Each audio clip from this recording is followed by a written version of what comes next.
chamado do governador Wellington Dias, mas o que a gente tem de informação é de...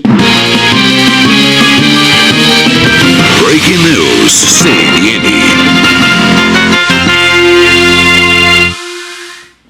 Informação que chega agora no CNN 360. Leandro, daqui a pouquinho você volta então para trazer mais detalhes, mas a informação que acaba de chegar para a gente aqui é que o ministro Edson Fachin anulou todas as condenações do ex-presidente Lula. Essa decisão do ministro Fachin aconteceu agora há pouco e a gente vai trazer todos os detalhes dessa decisão, a repercussão disso tudo. É importante a gente lembrar que esse processo aí estava sendo avaliado pela segunda turma do Supremo Tribunal Federal, então o ministro Fachin agora anulou as condenações de Lula. A gente vai trazer os detalhes disso tudo daqui a pouco aqui no 360. O nosso time de repórteres já está apurando todas essas informações e, além disso, também nosso time de analistas vai repercutir essa decisão, então, do ministro Fachin de anular as condenações do ex-presidente Luiz Inácio Lula da Silva. Vamos para Brasília, Kenzo. Quem está lá e que vai conversar com a gente, analisar essa decisão agora é o Igor Gadelha, que vai contar o que foi decisivo, Igor, para que houvesse, então, essa anulação dessas sentenças do ex-presidente Lula. Boa tarde, Tainá. Boa tarde, Kenzo. Boa tarde a todos. Olha, uma decisão importante que pegou todo mundo aí de surpresa. A gente esperava que houvesse ali um julgamento ainda da suspeição do ex-ministro Sérgio Moro e agora o ministro Edson Fachin surpreendeu aí a todos dando essa decisão, anulando todas as condenações do ex-presidente Lula no âmbito da Operação Lava Jato. Essa decisão ela é extremamente importante porque traz o ex-presidente Lula de volta ao cenário eleitoral de 2022. O ex-presidente Lula, como já havia sido condenado pelo TRF, né, de Porto Alegre, no caso ali do triplex do Guarujá, ele estava inelegível, inclusive não pôde participar das eleições de 2018 porque estava inelegível em razão dessa condenação. Essa decisão do ministro Edson Fachin, se mantida, vai tornar Lula elegível, o que o traz de volta ao cenário eleitoral. A gente lembra que há algumas semanas, alguns meses, o ex-presidente Lula, ainda inelegível, tinha lançado o ex-prefeito de São Paulo, Fernando Haddad, como candidato do PT nas eleições de 2022, mas essa decisão muda todo o cenário. Eu já disparei aqui algumas mensagens para petistas para tentar entender, né, o real impacto disso tudo e a gente volta aí ao longo do 360 com mais novidades. Igor, e é importante a gente relatar isso e trazer a repercussão disso tudo. É claro que o nosso time de analistas ainda está repercutindo toda essa informação, então, do ministro Fachin de anular as condenações do ex-presidente Luiz Inácio Lula da Silva, o que faz com que ele, a partir de agora, torne-se elegível. Não é isso, Igor? A partir de agora, com essa decisão, assim, é claro que a gente está vendo que você está apurando ainda as informações aí, pegando todos os detalhes dessa decisão do ministro Edson Fachin, do Supremo Tribunal Federal, que acabou de decidir isso, então, anular as condenações do ex-presidente Lula. Você que acompanha a gente aqui no CNN 360 tem informação em primeira mão e toda a análise também dessa informação que acaba de chegar para você. O Igor está apurando essa informação. Igor, se você conseguir trazer para a gente um pouco dessas repercussões, a gente sabe que você já está acionando aí algumas autoridades políticas sobre esse assunto, mas eu acho que é importante a gente destacar para as pessoas que estão em casa, porque essa decisão, ela é uma decisão extremamente importante e traz um novo cenário aí nas disputas políticas, não é isso, Igor?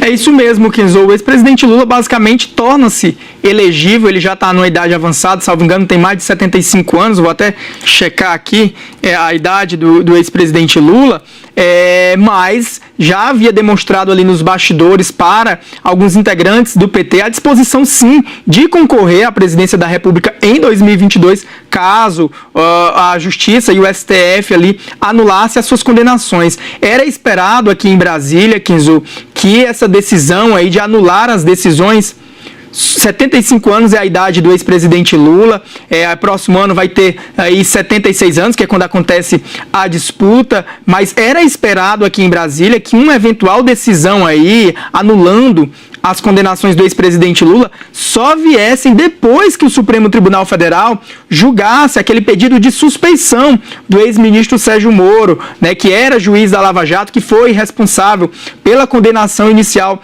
do ex-presidente Lula. O ministro Edson Fachin, então, se antecipa a esse julgamento e já declara aí a nulidade de todas as ações que condenaram o ex-presidente Lula. Essa decisão do ministro Fachin vem aí na esteira, Kenzo e Tainá, dessa divulgação das mensagens, né, que foram hackeadas de integrantes da Força Tarefa da Lava Jato, que colocaram muito em xeque, né, e todo o método usado pela operação ao longo desses últimos anos. Isso, né, essas mensagens, o ex-presidente Lula, a defesa do ex-presidente Lula teve acesso a essas mensagens.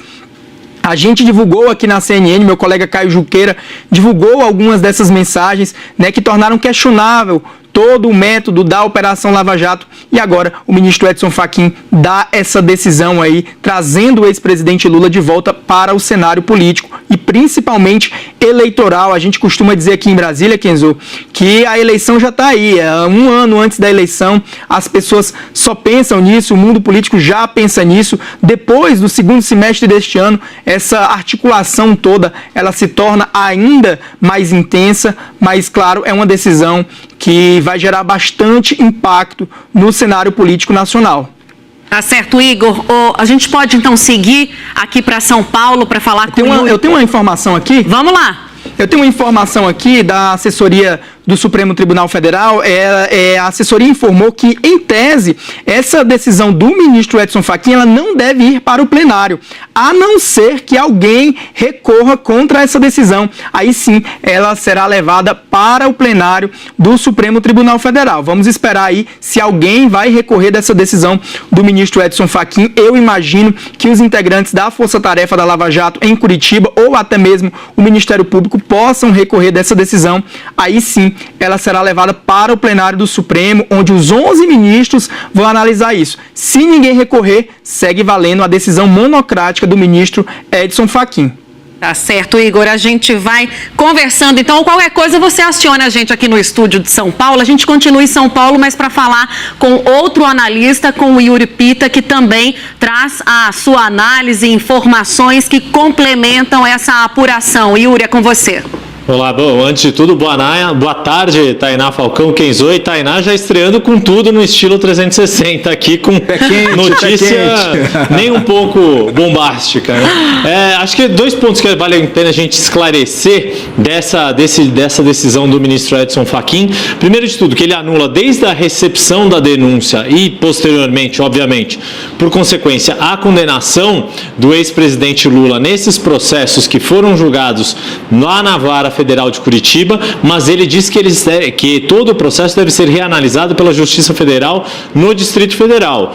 Claro que isso leva tempo e que precisaria de uma nova análise ali por parte do juiz federal no Distrito Federal, mas de qualquer modo, quer dizer, é uma questão importante porque não significa que tudo está perdido do que foi feito em termos de oferecimento de denúncia ou de apurações feitas pelo Ministério Público Federal lá no Paraná. O que significa que esses autos precisam ir para uma outra jurisdição que é a do Distrito Federal. E por que havia esse questionamento, né? Desde o início da Operação Lava Jato, ou pelo menos dessas acusações e denúncias que foram feitas contra o ex-presidente Lula, havia um questionamento por parte da defesa de Lula se dizia respeito ou não diretamente aos casos da Petrobras, que tinham dado origem à Operação Lava Jato. Na verdade, primeiro um esquema de lavagem de dinheiro que depois se desdobrou em uma série de investigações relacionadas à Petrobras. E essa conexão que sempre foi mantida pela Operação Lava Jato e sustentada pelas decisões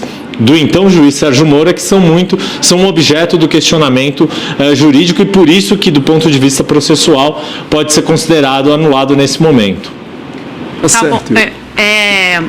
Yuri, só para a gente reforçar um pedacinho aí da sua fala sobre como é que pode ser o efeito dessa decisão, então, e quem pode se beneficiar, que outros sentenciados, conhecidos aqui do público, né, podem se beneficiar dessa decisão, na esteira da decisão do ex-presidente Lula? Pois é, a grande questão, Tainá, a gente precisa ali compreender um pouco mais todos esses efeitos, mas pelo que ficou ali numa primeira lida do que decidiu o ministro Edson Fachin, tem a ver exclusivamente com essas ações que envolvem o ex-presidente Lula, e aí, claro, que aqueles réus que estão conexos a esses processos é que podem também dizer que os seus casos não deveriam fazer parte da jurisdição ali da Vara Federal de Curitiba.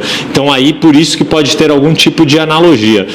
Mas a gente, assim, confesso que eu preciso aqui apurar um pouco mais, entender qual é a extensão disso, se mais pessoas podem também seguir nessa linha, mas de qualquer modo, como você tem a nulidade desde o recebimento da denúncia até a condenação, o ex-presidente Lula deixa de ter aquelas condenações que se enquadram sob os efeitos da lei da ficha limpa, pelo menos neste primeiro momento, a não ser que essa decisão do ministro Edson Fachin seja revertida pelo plenário do Supremo Tribunal Federal. Obrigado, Yuri. Daqui a pouco, é claro, você vai trazer mais repercussões sobre essa decisão bastante polêmica. Obrigado pelas informações. Daqui a pouco, então, o Yuri Pita volta para falar mais sobre essa decisão super polêmica aí. Então, o ministro do Supremo Tribunal Federal, numa decisão monocrática aí, decidiu anular as condenações do ex-presidente Luiz Inácio Lula da Silva. E a gente está trazendo agora toda a repercussão dessa notícia que acaba de chegar aqui na nossa redação. O Igor Gadelha está aqui com a gente também para repercutir um pouco mais sobre isso, Igor. E eu acho que é importante a gente tocar num ponto que você falou dessa decisão, que foi uma decisão monocrática do ministro Edson Fachin, né? Mas, a princípio, essa decisão não vai ser avaliada pelo plenário da Suprema Corte, não é isso? É isso, Kenzo. Eu conversei agora há pouco com a assessoria de imprensa da presidência do Supremo Tribunal Federal e eles me explicaram que a decisão só será submetida ao plenário da Corte caso haja ali um recurso, né, que pode ser apresentado pela Força-Tarefa da Lava Jato, pode ser apresentado pelo Ministério Público ou outras partes interessadas nesse processo. Se ninguém questionar, a decisão seguirá valendo, é o que diz a assessoria do Supremo Tribunal Federal. Conversei agora há pouco com o deputado Paulo Teixeira, que é o deputado do PT de São Paulo, né, compõe ali o núcleo jurídico do Partido dos Trabalhadores. Ele considerou essa decisão justa. Essa foi a primeira repercussão, né, dele aqui. Estou conversando aqui com as fontes aqui no WhatsApp, por aplicativos de mensagem, para tentar entender. Mas o que eu tenho sentido, aqui também conversei nos bastidores com alguns parlamentares do PT que não querem falar publicamente ainda, Kenzo.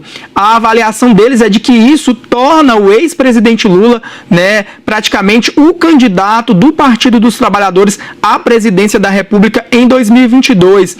Como eu falei agora há pouco, no início deste ano, o ex-presidente Lula, ainda inelegível, né, ainda aí com essas condenações, tinha lançado o ex-prefeito de São Paulo, Fernando Haddad, como candidato do Partido dos Trabalhadores ao Palácio do Planalto. Inclusive, Haddad já vinha se movimentando, teve alguns encontros políticos, recentemente, por exemplo, esteve com o prefeito de Belo Horizonte, Alexandre Calil, que é do PSD, né, tinha marcado alguns outros encontros, vinha se articulando, mas toda essa decisão do ministro Edson Fachin mudou o cenário político, colocando Lula, sim, no tabuleiro político e eleitoral para 2022. As pesquisas de intenção de voto, elas sempre testam o ex-presidente Lula, embora ele estivesse inelegível, e ele ainda tem ali um desempenho eleitoral relevante, o que dá aí ao PT a munição para tornar o ex-presidente Lula, candidato novamente em 2022, o que analista político e jornalista, ninguém considerava essa opção, pelo menos ninguém esperava, né? Havia uma expectativa ainda de que o Supremo Tribunal Federal fosse julgar primeiro a suspeição do ex-ministro Sérgio Moro, que era o juiz da Lava Jato, responsável pela condenação de Lula, e somente então depois disso é que fosse decidido o futuro do ex-presidente Lula, se ele ficaria inelegível ou não, como isso se daria. E o ministro Edson Fachin, então, se antecipou a tudo isso e já anulou as condenações. Tá certo. Tá certo. O Igor, bom...